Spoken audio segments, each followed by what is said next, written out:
and all of you who are joining us online, whether right now or at a later time.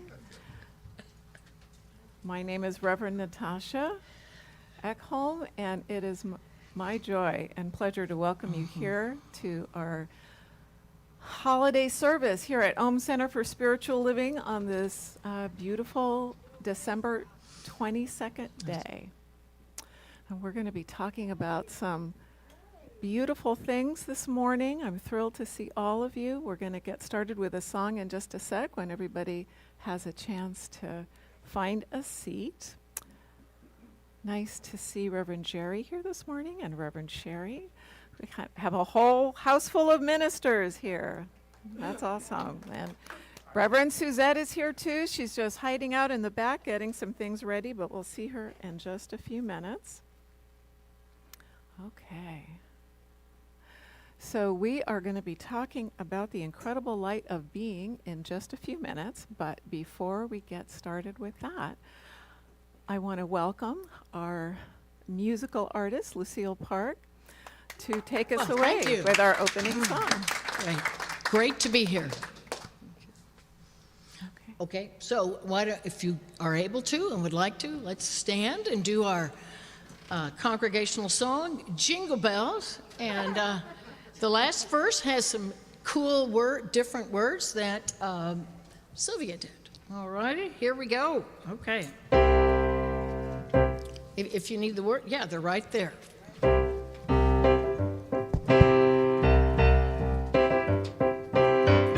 Dashing through the snow in a one-horse open sleigh, o'er the fields we go, laughing all the way. Ho, ho, ho. Bells on bobtails ring, making spirits bright. What fun it is to ride and sing a sleighing song tonight. Oh, jingle bells, jingle all the way. Oh, what fun it is to ride in a one-horse open sleigh. Hey, jingle bells, jingle all the way. Oh, what fun it is to ride in a one-horse open sleigh. A day or two ago, I thought I'd take a ride, and soon Miss Fanny Bright was seated by my side. The horse was lean and lame. Oh no! Misfortune seemed his lot. He got into a drifted bank, and then we got outside. Whoa! Jingle bells, jingle all the way. Oh, what fun it is to ride in a one-horse open sleigh. Hey, jingle bells, jingle all the way. Oh, what fun it is to ride in a one-horse open sleigh. Every day I came to Ohm to listen, sing, and pray. This truly feels like home. It really makes my day. I love the people here. Yes, I do. We're like a family. We come from far and very near to have this jamboree. Oh, jingle bells, jingle all the way. Oh, what fun it is to ride in a one-horse open sleigh. Hey, jingle all the way. Oh, what fun it is to ride in a one-horse open sleigh. Oh, what fun it is to ride in a one-horse open sleigh.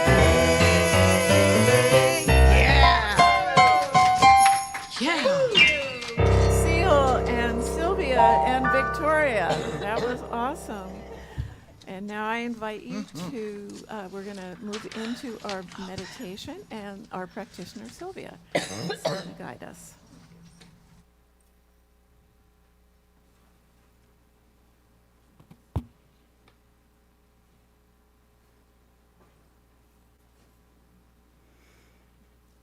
In the darkest time of the year, we celebrate the light within.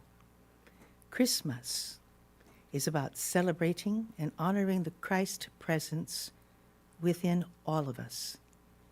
Christmas is about love. It's about light. We can choose to reflect the light of the Christ consciousness in our daily thoughts, choices, and actions. During our silent meditation, I invite you to contemplate this thought. I connect with the Christ light within me and light up the lives of others by being who I am.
It is about love and light, joined together, inextricably connected, together forever. Love and light within each one, by whatever name we call it.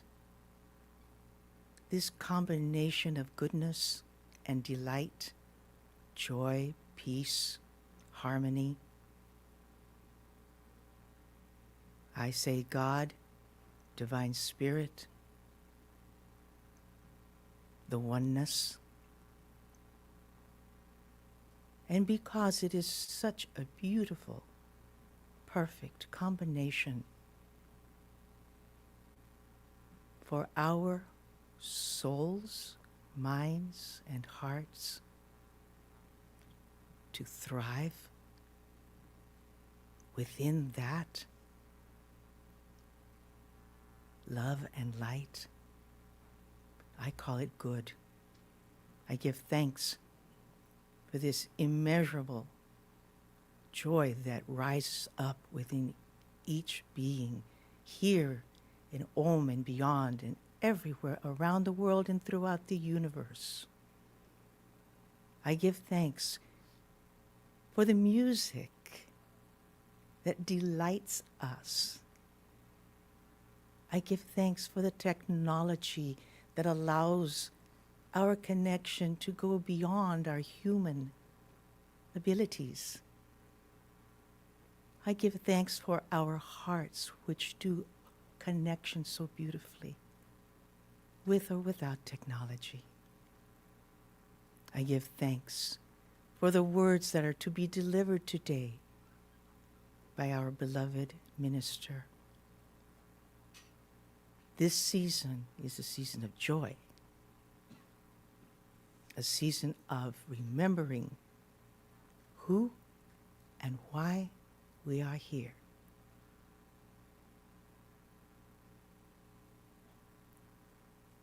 Here it is. I connect with the Christ light within me and light up the lives of others by being who I am.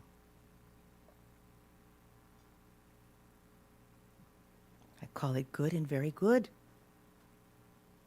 Giving thanks for everything that happens today as it unfolds perfectly. And so together we say, and so it is. And now let us welcome back one of our most beloved musicians ever, Lucille Park. Thank you. Get it. Okay. Oh, thank you.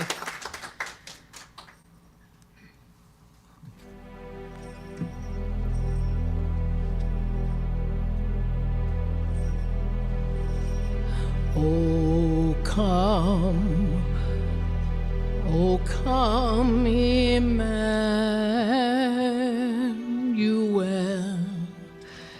to free your captive Israel.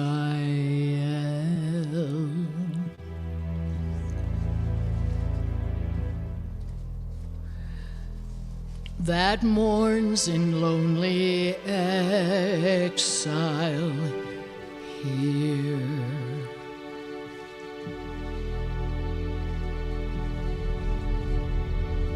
Until the child of God appear.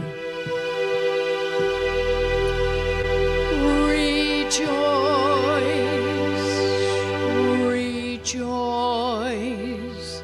Emmanuel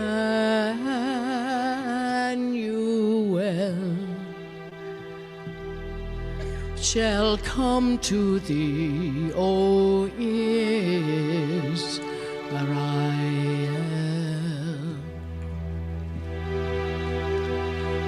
Oh, come, O wisdom from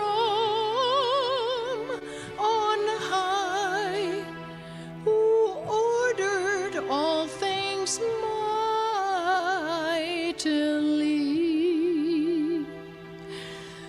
to teach us path of knowledge and show, and teach us in its ways to go. Rejoice, rejoice, Emmanuel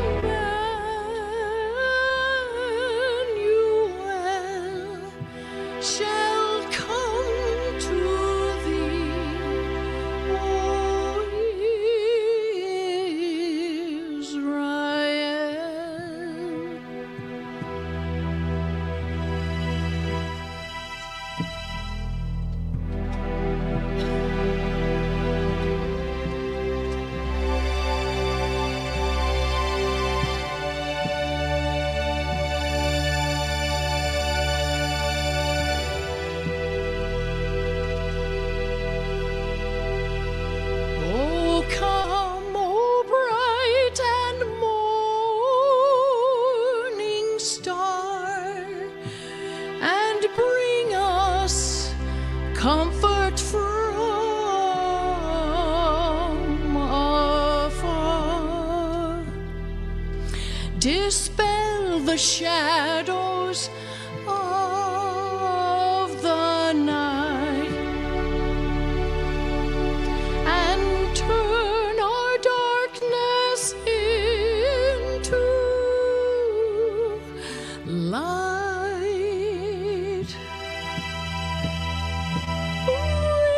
Rejoice, rejoice, Emmanuel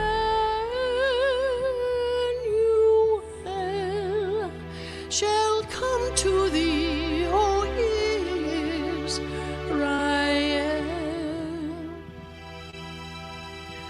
O come, desire of nations, bind in one the hearts of all mankind. Bid all our sad division cease, and be yourself our leader of peace.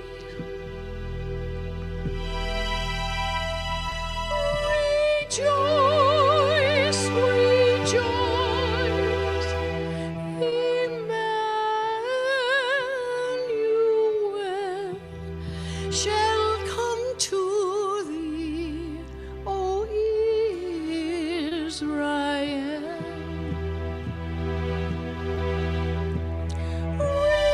Rejoice, rejoice, Emmanuel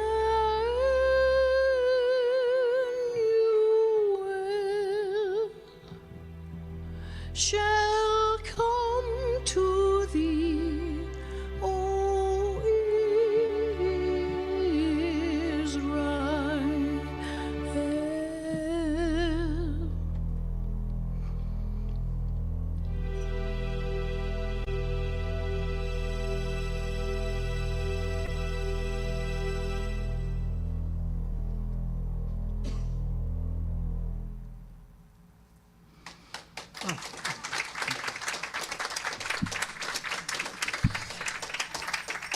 Thank you, Lucille. That was beautiful. Am I on? On now? Yeah? Can you all hear me? Okay.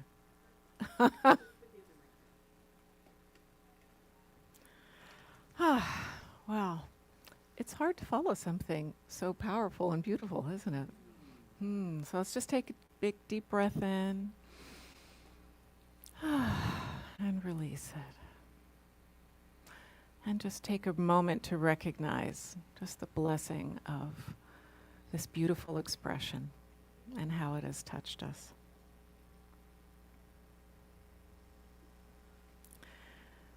So we're talking this morning about the incredible light of being.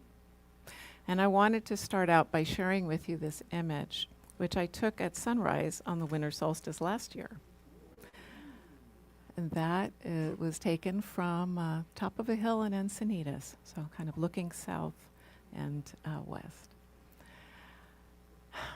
So this is a time of year, full disclosure, has always been very important to me personally because my birthday is on the solstice.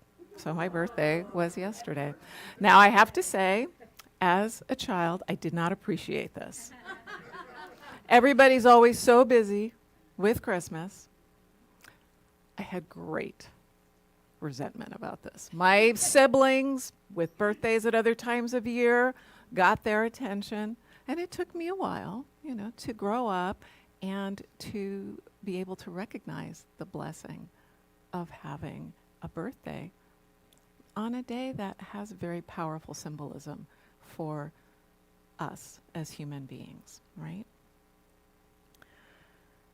This is the darkest season in the Northern Hemisphere, and there are so many celebrations of light. I think there is something universal in our humanness that recognizes the importance of the appearance of that light, right? The solstice is the shortest day and the longest night, and moving forward from that, the days get longer and the nights get shorter. So it's a very powerful physical experience, but also has come to be understood as a very powerful spiritual symbol, right, of our relationship to darkness and light.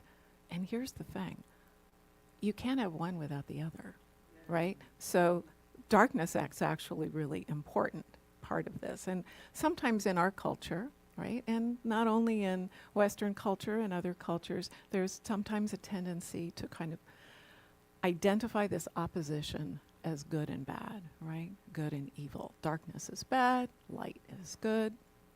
And we're going to talk about the blessing of the symbolism of light, but I just want to contextualize that in the understanding that darkness has its place in our experience, because it's partly through those transitions from dark to light that we come to understand some very deep and powerful things about ourselves. So what are some of the different kinds of celebrations that we have at this time of year?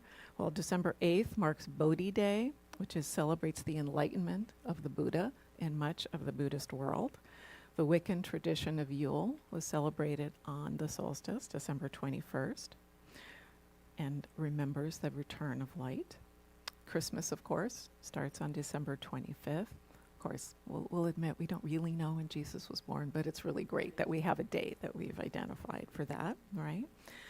This year, December 21st is also the first day of Hanukkah, right? That's a movable feast, so it's always changing, but that's on that day. And Kwanzaa is also starting on the 26th. So we have a lot of celebrations of light that are recognized in different ways, and especially through the use of candles, right? And for those of us who grew up in the Christian tradition, this has also been the season of Advent, where every week you light a candle. We have one over here on the table, right?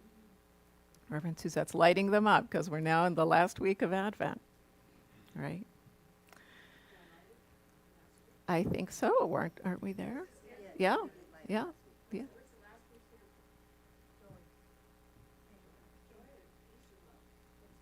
It's joy.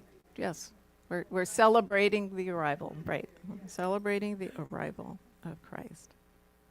So this month we've been exploring science of mind, or I should say this month we are closing our year-long exploration of science of mind principles, and we've been looking at different kinds of elements and symbols like air, fire, water, earth, and light this week, as well as the flow of consciousness in thought and feeling, wisdom, spirit, as a way of wrapping up that exploration. And today we're focusing on light and its symbolism and on its connection to spirit and how we understand that.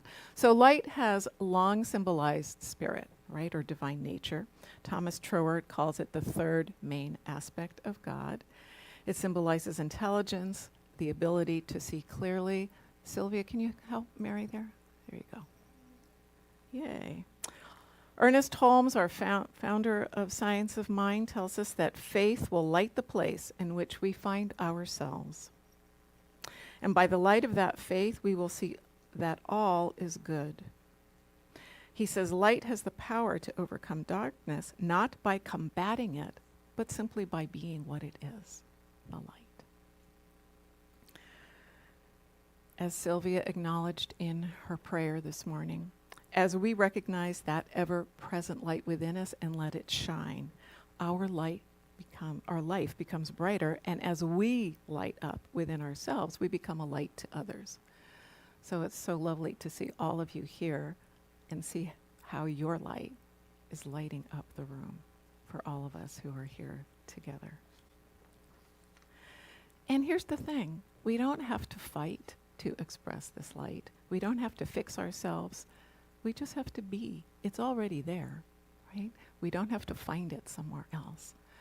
All we have to do is kind of get out of our own way, right? To release the things that get in the way of us expressing our light.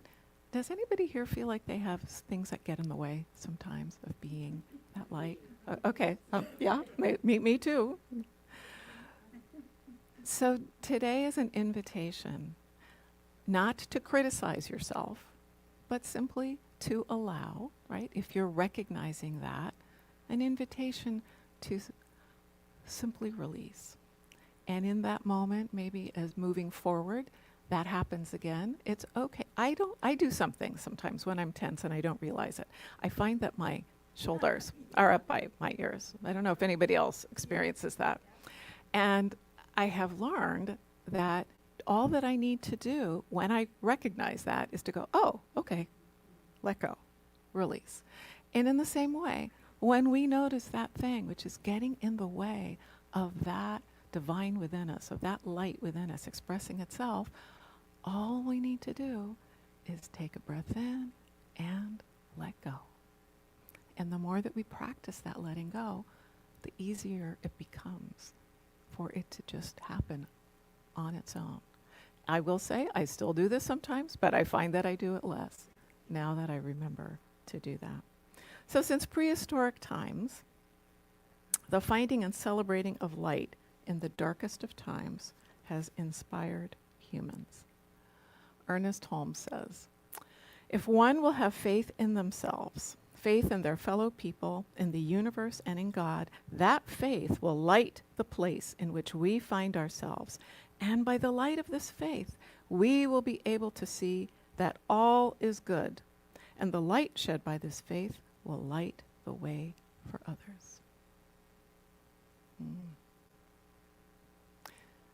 So this is really important. I want you to kind of keep this in the back of your mind as we explore this idea of light this morning, the connection between faith and light. All right? Remember, these are all symbols. We are very sensory beings as human beings, aren't we? We're very dependent on our vision, right? On all of our senses. Our sense of touch, our sense of smell, our sense of hearing, right? That's why that wonderful bowl transports us when we start our meditation. Because we are, as human beings, are very often dependent on those senses. And the light is something real in the sense, not because we see it, right? Because it's a symbol of something that is beyond our vision. We don't see God, but the idea of light is the way that we connect to that possible experience. So when the psalmist talks about walking through the valley of the shadow of death, it's important to notice that word walk, right? That means keep moving forward.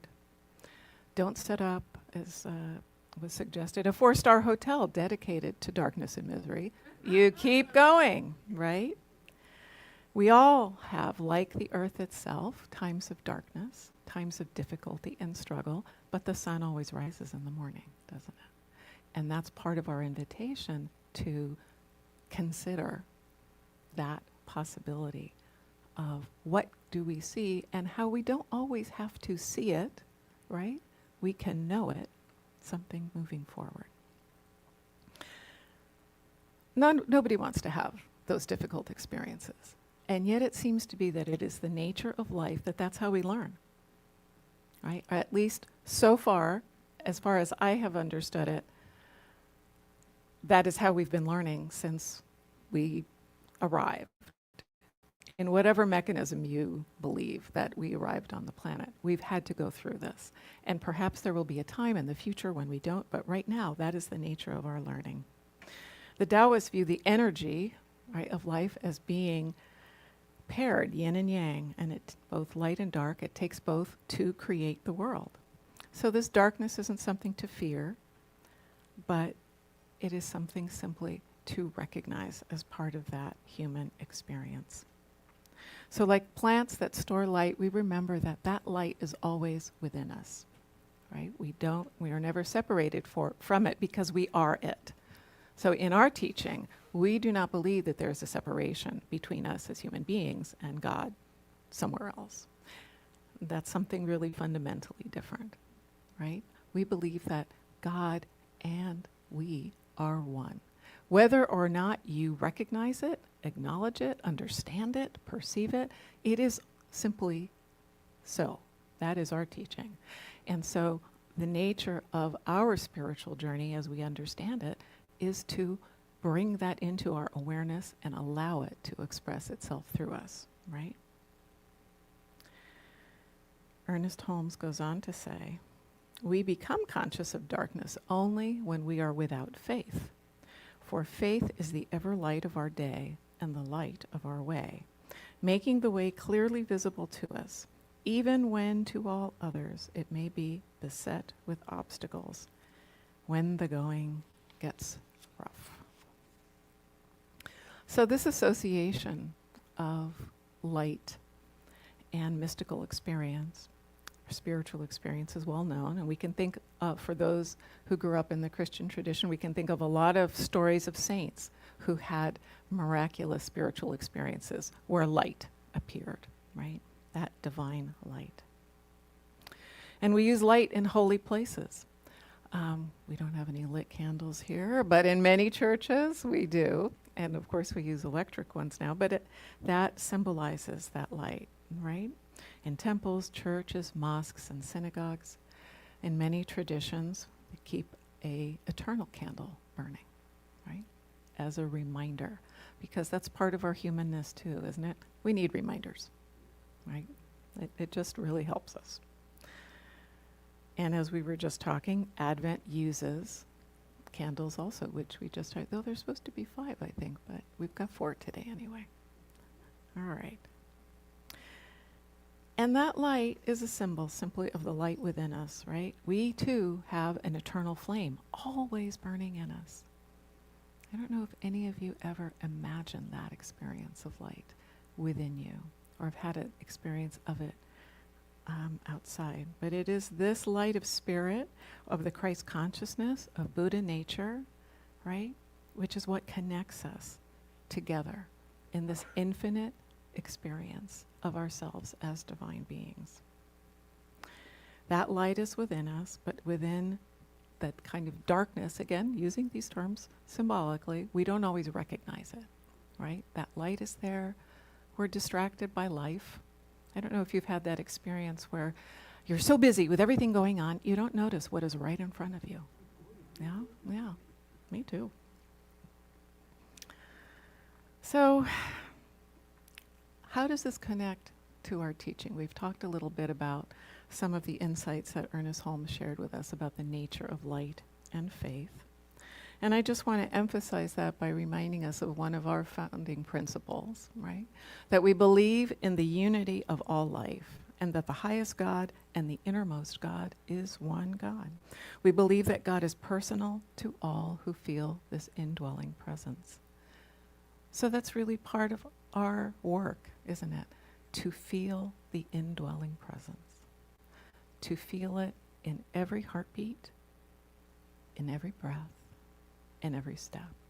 We are never separate from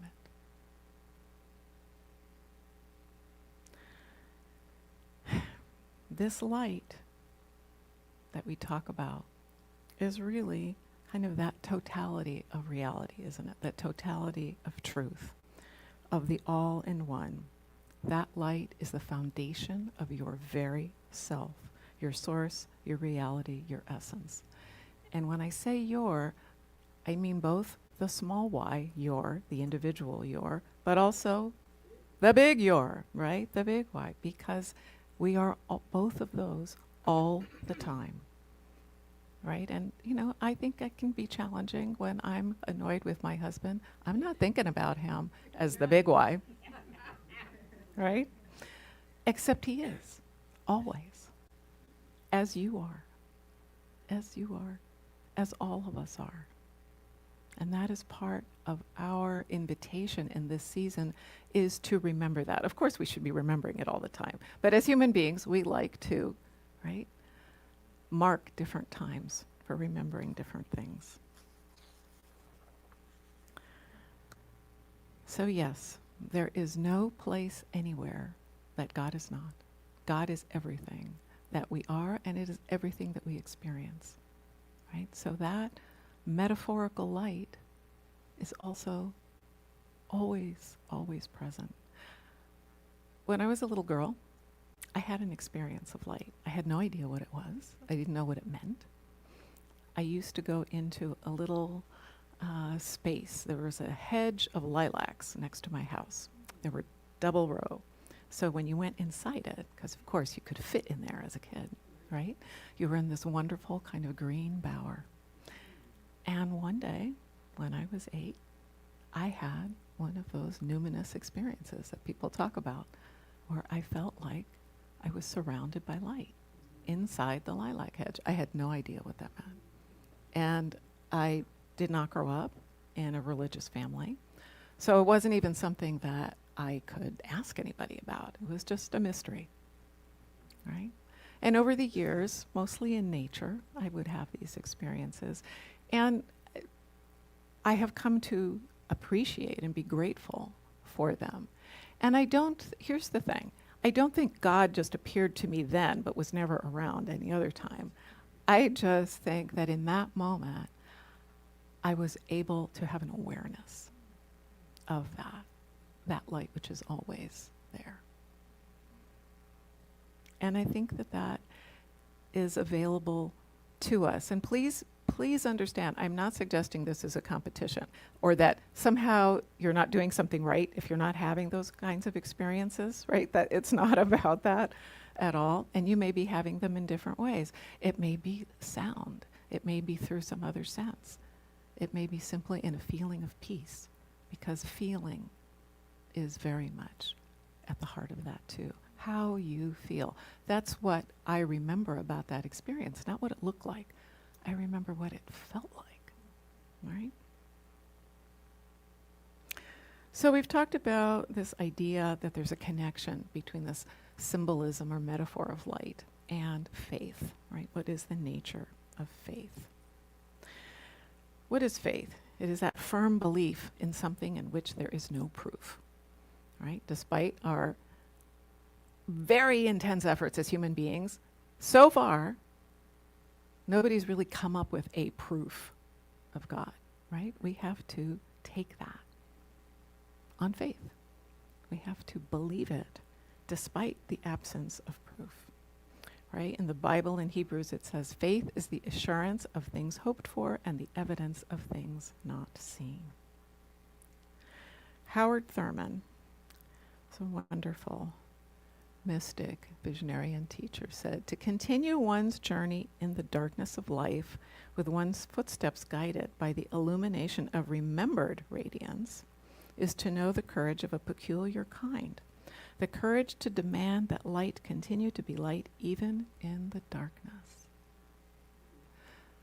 And what I love about this quote is that what it speaks to me, is that essential connection with our imagination, right? Which is absolutely a quality, a capacity that I believe we have been endowed with by God. We can use our imagination to connect us to that truth which we cannot see, right? And it takes courage to do that sometimes. We can't see it, but we can know it. And it takes courage to know it, even when we can't see it, because we are so dependent on our senses, right? That is the primary way that we apprehend the world.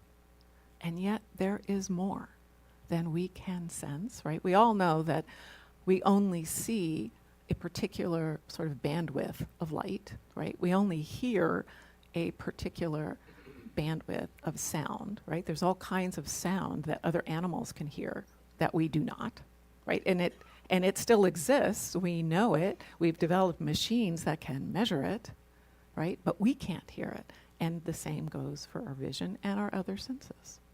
And so we proceed, and it's interesting, sort of in the context of science, we can proceed with believing in things which we cannot actually experience in our senses.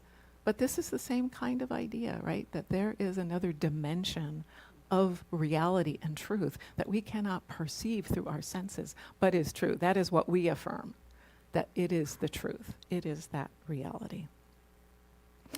Ernest Holmes said that if a treatment, that is what we call spiritual mind treatment, the mind unifying with good could be seen, it would appear as a pathway of light.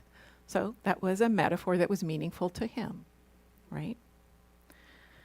This light is not created. It already exists. We're not called to create more light, right? When we're doing a treatment, we're not creating light. We are simply getting ourselves out of the way of that light so that it can express through us. And that's what a practitioner and a minister is doing through their conviction, through their knowing that light, right? It's giving it a way to move forward and allow that greater yet to be to manifest itself.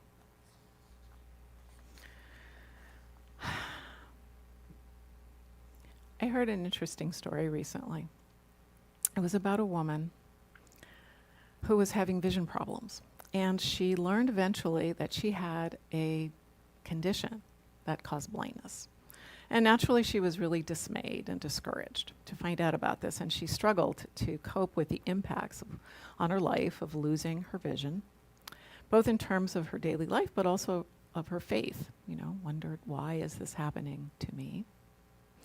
And her doctors wanted to enroll her in a clinical trial, but in order to do that, they had to get more information about her genetic history. Now, it was the case that this person had not had her biological father had not been in her life, and she didn't know anything about him. But she was able, through communicating with different people, to get an email address for him. And her husband helped her to reach out to him. And he was very responsive, and he provided the information that was necessary. But what was more amazing to her was that they developed a very deep and meaningful relationship. And she said she found it hard to feel anything but grateful for all of the circumstances that had brought her to this point. She said, I wouldn't trade this for anything because I have my dad. God gave me an overwhelming sense of love and belonging through this experience. And during this time, she was also part of a faith group at a church that was very supportive of her as she was going through all of these experiences. And with the encouragement of this group, she eventually developed a ministry, a spiritual group to support people with vision impairments, with faith. And again, she said, it's so easy to give up, but it takes faith to get out the door, right? When you can't see. If I didn't have faith, I would just be angry. But I know that God is there with me, that I am with God, right? Walk by faith, not by sight, it tells us in Corinthians, right? Walk by faith, not by sight. So it's a little bit of a contradiction because I'm here talking with you about light, right? But I'm also saying, don't get distracted by the idea of the light itself, right? Because the light is a symbol of what we have faith in, what we can choose to have faith in, what we can accept having faith in, what we can claim to have faith in. And that's ultimately part of this amazing power that we have as human beings, isn't it? We can choose that. And if you're having a dark moment, if you're having a struggle, if you're having difficulty choosing that faith, choosing that light, I have some really great news for you. We have ministers and practitioners here who are happy to know that for you until you can feel that knowing yourself. So, for anybody who's hearing these words today, please know we are here for you. Okay? So, I want to invite you today to just think about creating or adapting a ritual to help you celebrate light in times of darkness. Let this be something that is meaningful to you, that honors both the power of the dark and the light in your life. So maybe it's stepping outside at dawn and watching that light come over the hill sometimes a little challenging in San Diego when we're having the marine layer coming in, but nonetheless, light a candle, right? Light a candle to help yourself remember. That's something we can always choose to do. And if you can't physically light a candle, I'm pretty sure virtually anybody, or most people, have a phone where you can see a candle or a light, or hey, if you grew up on the East Coast like me, the Yule log, right? But you can choose to make that a ritual to help you remember. I don't know about you. I have found in my own experience that it is a lot easier if I schedule my rituals, right? If I remember to, that however it works in your schedule. Because it's so easy to be caught up in the busyness of life, right? There is always something else to do, at least on my list. I'm going to guess on your list too. But if you choose, whether it's when you get up in the morning, whether when you come home from work, whether it's in the evening before you go to bed, whatever time works in your life and your schedule, I think you will find a very powerful benefit in it. And I hope you will come and tell me about it too. Okay? So no matter how dark our lives may have been or might be feeling right now, the darkness cannot survive light, right? The sun is going to rise tomorrow. Faith in God and the faith of God, as Emma Curtis Hopkins says, is the power that frees and expresses this light. We have to ask, what do I have faith in? Do I have faith in God, or do I have faith in lack, limitation, unhappiness? Where am I aiming my faith right now? Where do I let my light shine, right? And what gets in the way of that? What do I need to release to let that light in me shine more fully? We already have all the faith that we will ever have. Okay. It's already there. We already have it. We just need to connect it to our conscious choice.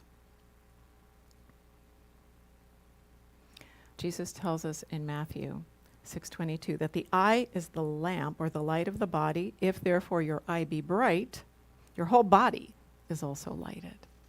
It's just simply a way of recognizing that connection, right? From light and faith and how we live.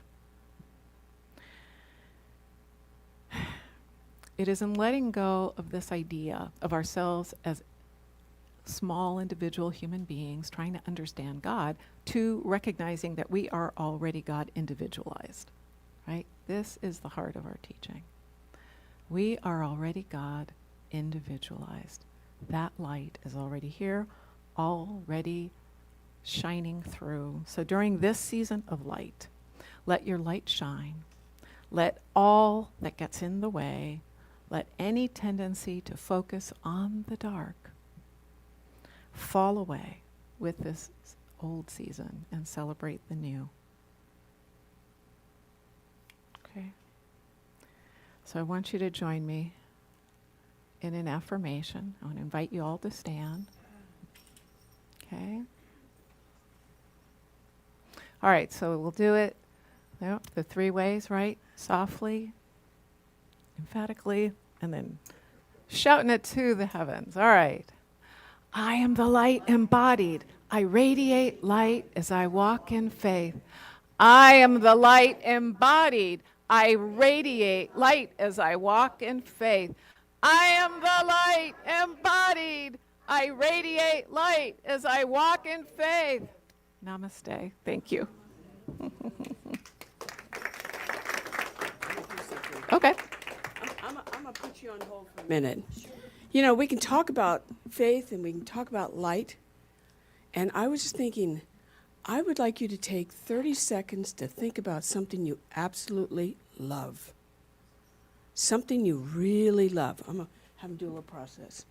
Because it's okay to talk about it, but what do you really love? Gio, what do you really love? Huh? Emotions. So you do your meditation to do what? To create emotions. All right? Laura, what do you really love? Family. That lights her up. Do you see that? What else you got? Pop it out to me. Tell me what you love. Your dog. Yeah, I love my dog. What else? Huh? My cat. Your cat. Your cats. Your family. Bugs. Oh, I knew that about you. Where are you? Me. Oh, you're too sweet. You're too sweet.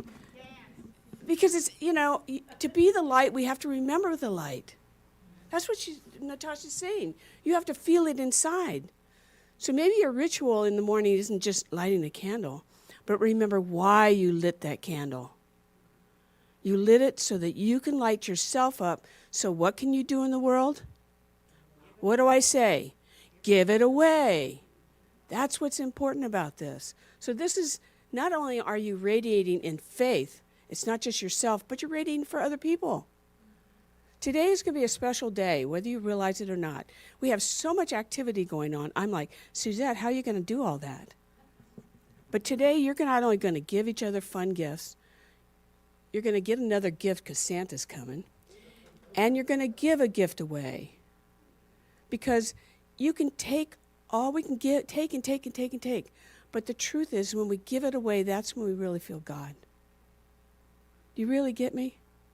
Okay. So thank you for letting me interrupt your talk. But I just kept thinking, why do I get up and come here every day to Sunday service?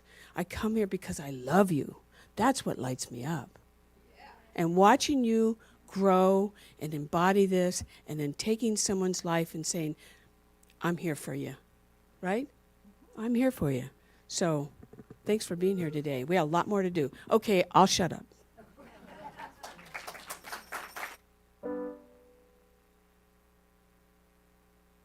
Awesome.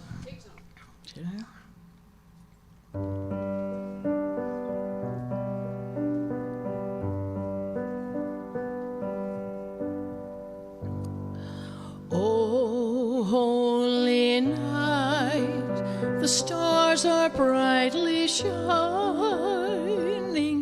It is the night of our dear Savior's birth. Long lay the world with mistakes and error pining till he appeared and the soul felt its worth. A thrill of hope, the weary world rejoices, for yonder breaks a new and glorious morn. Fall on your knees, oh, hear the angel voices, oh, night divine, oh, night when Christ was born, oh, night and divine,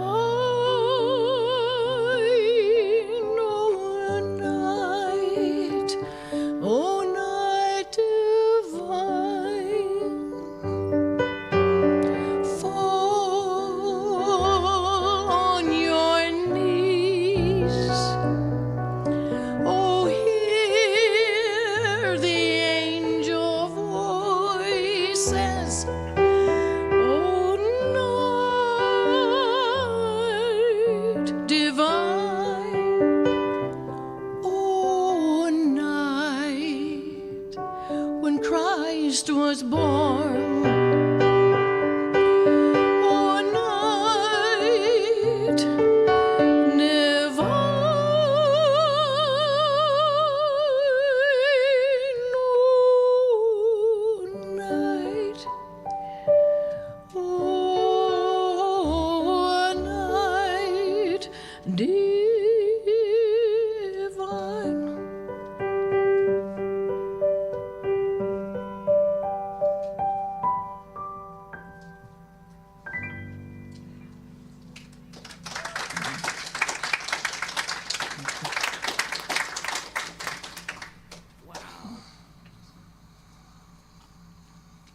going really off core here. I think we need to sing happy birthday to Natasha, don't you? Okay. Who else's birthday was it this month? Anybody? So get up here and let's sing for them. Can you do happy birthday? Absolutely ready. Happy birthday to you.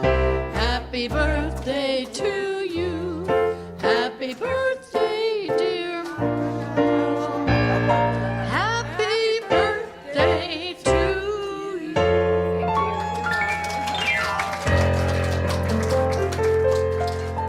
I love embarrassing a new minister. She's great. You know, Natasha, I don't know if you guys know this, but Natasha and I have been together how many? 16, 17, 18, 20 years. She was in a foundation class, and I had this really brilliant student that asked these questions I couldn't answer. That was Natasha. And you know, that light that you were talking about, that light in the bushes, I don't know, the lilacs, that was God. And, oh God, I'm gonna cry. And you followed that light to look at where you're at today. And one of the things that Natasha does so well is she's a hospice nurse, you know, chaplain, and she's in there with those that need, and that's really following your light, and I'm just really proud of you, really proud of you. Thank you for being my guide. Okay, I wasn't gonna cry. No. All right, we have to stretch the time a little bit, guys, because food's not going to be here for at least a half an hour, 45 minutes. So today, you know, one thing I've been doing is I've been asking you to write. This is our time in giving and receiving. On your chair, your envelope, there is a card like this. So we want to give you a few minutes to write out a prayer, whether that's for the world, whether that's for your family, whether that's for yourself, is to write out a prayer, and then what we will do is we're going to collect, wait till you're all paying attention. We're going to collect these separately from your offering, okay? But go ahead and just play some background music so they can do that. And I have to go get my thing. I'll be right back. Okay. We only have one.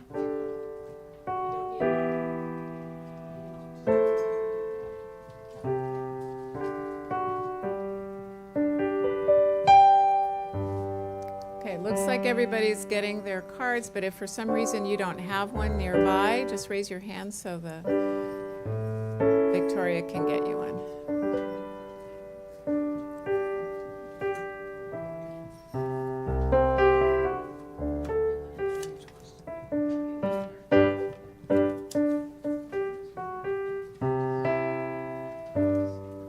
Thanks for letting me butt in. You're doing great. Good. You can do more. Okay. Turn it on. Okay, turn it on. I'm gonna switch places with you. Yep.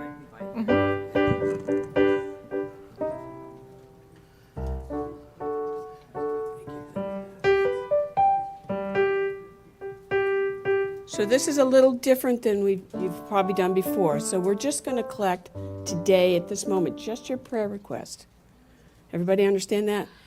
And then as soon as we get that, I'm going to ask you to close your eyes and be with us while we take a look at the prayers. And then I'll then ask you to put your offering on your heart. All right? And then we'll pray over the offering and the prayers at the same time. So why don't you guys come on up and get the baskets. Just collect the prayers only, all right? This takes a little time, but if you've not been here doing it, that'll be great. Go ahead. Give them a moment. See who's ready and go ahead and collect whatever they've got. Go ahead and collect the prayers. Let you put that on your heart.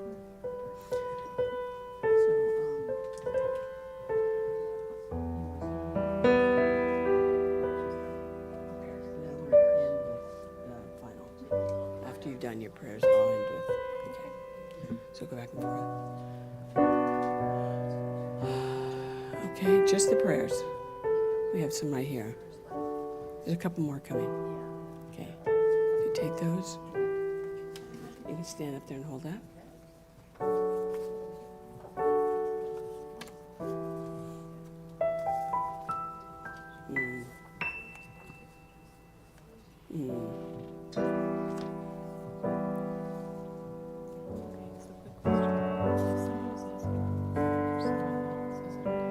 Just strength. Just total strength. Yeah. You want to hand that to me? I'm just laying on in front.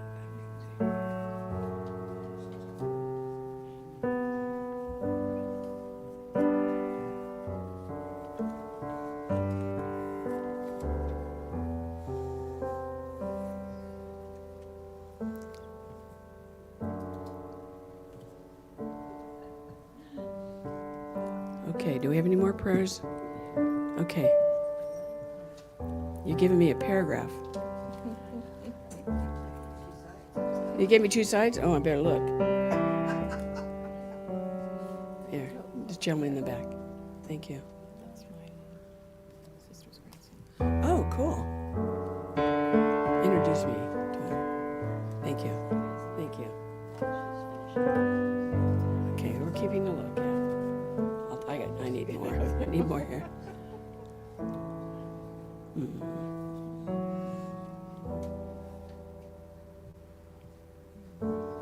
Thank you. 1 second. I'm sorry, we have to move on now. Well, we'll probably cover it in one of our prayers here. Thank you. All right. My second glass of wine, you said? Oh, okay. Okay, you guys are making it hard on me today. You're stretching the time. I like that. Thank you. I love you guys too.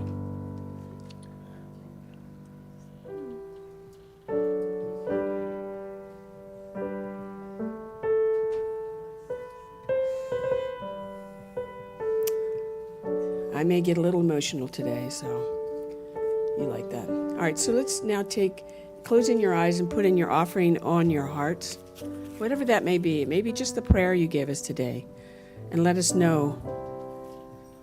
Let us bring these prayers together.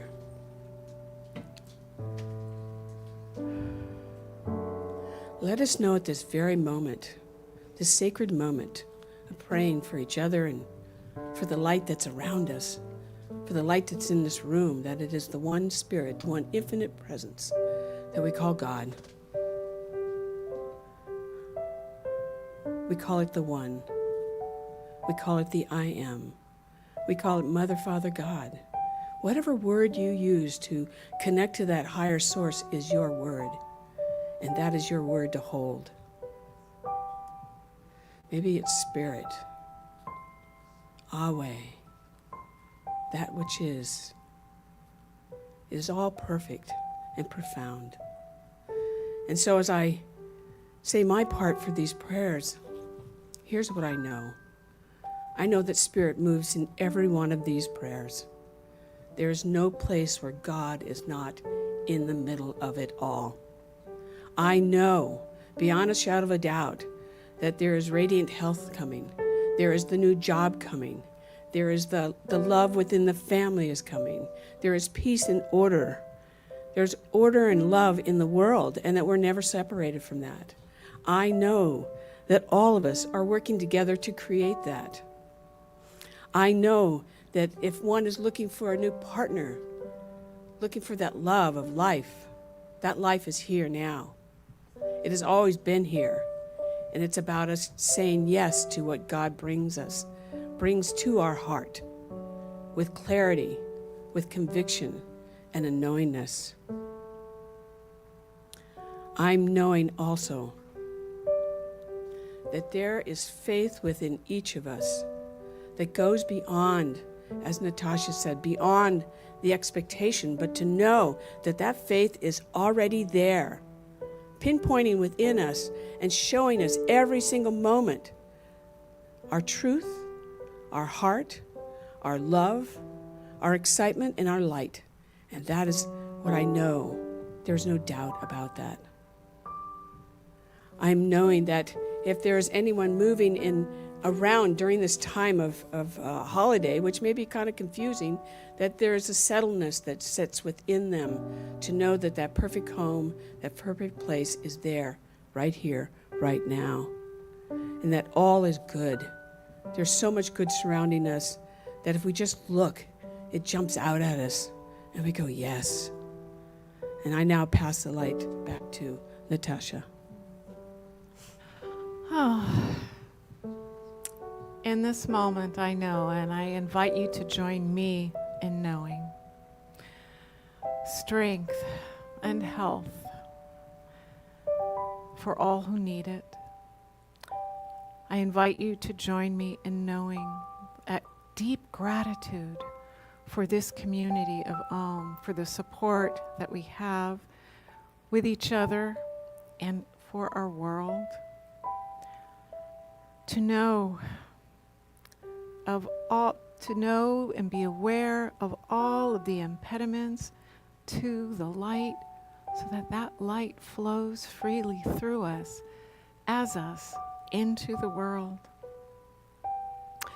To know that kindness reigns everywhere and every moment, at all times.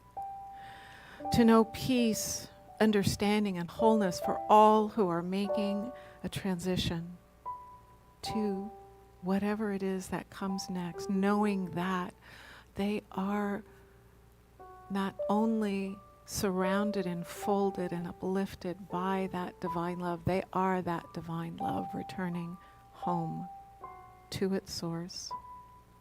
To know that wholeness for anyone who is dealing with illness, to know healing and release of everything that is not in alignment with perfect health and wholeness.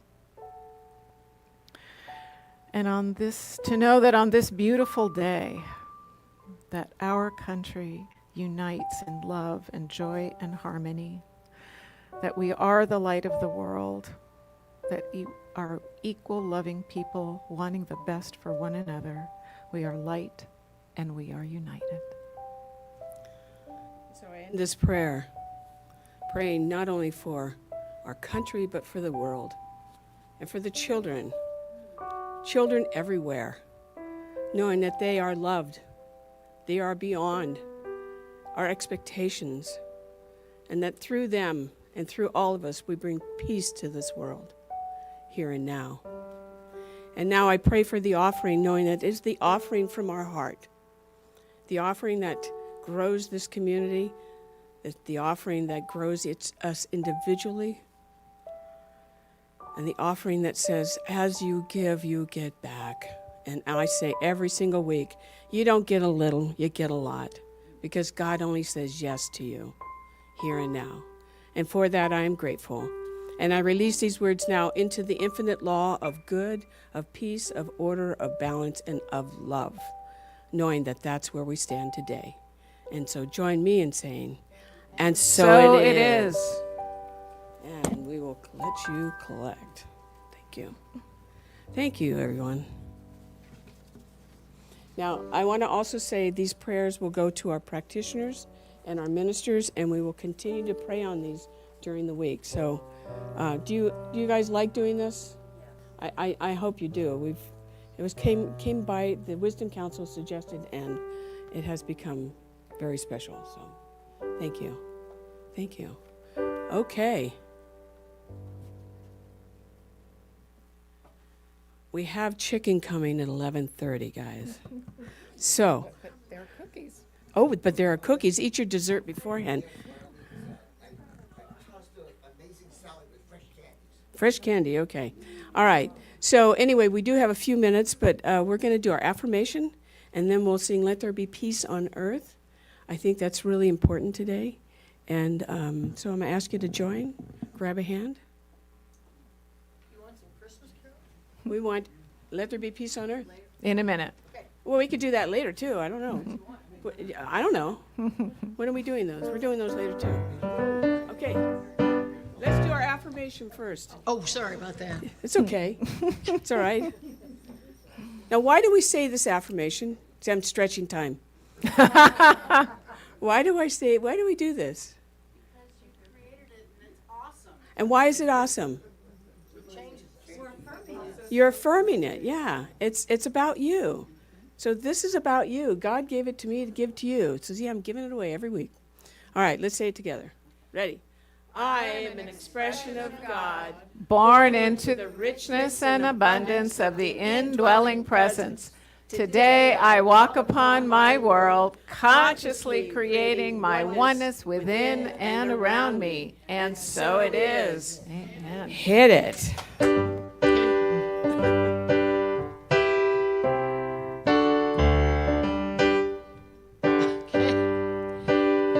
Let there be peace on earth and let it begin.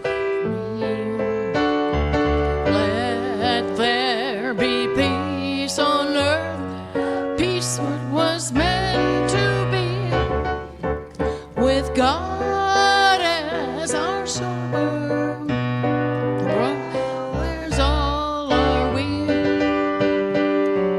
Let me walk with my other in perfect harmony. Let peace begin with me. Let this be the moment now. With every step I take, this be my joyous vow, to take each moment and live each moment, peace eternally. Let there be peace on earth, let it begin with me. Woo! Good job. Okay, so I'm going to give you an assignment now. I want all the chairs to be in a big circle. So that'll waste at least 5 minutes. And then we're going to put all the presents in the middle.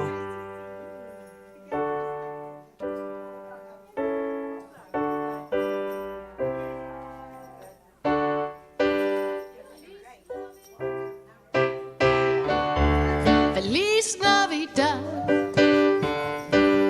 Feliz Navidad, prospero año y felicidad. Feliz Navidad, Feliz Navidad, Feliz Navidad, prospero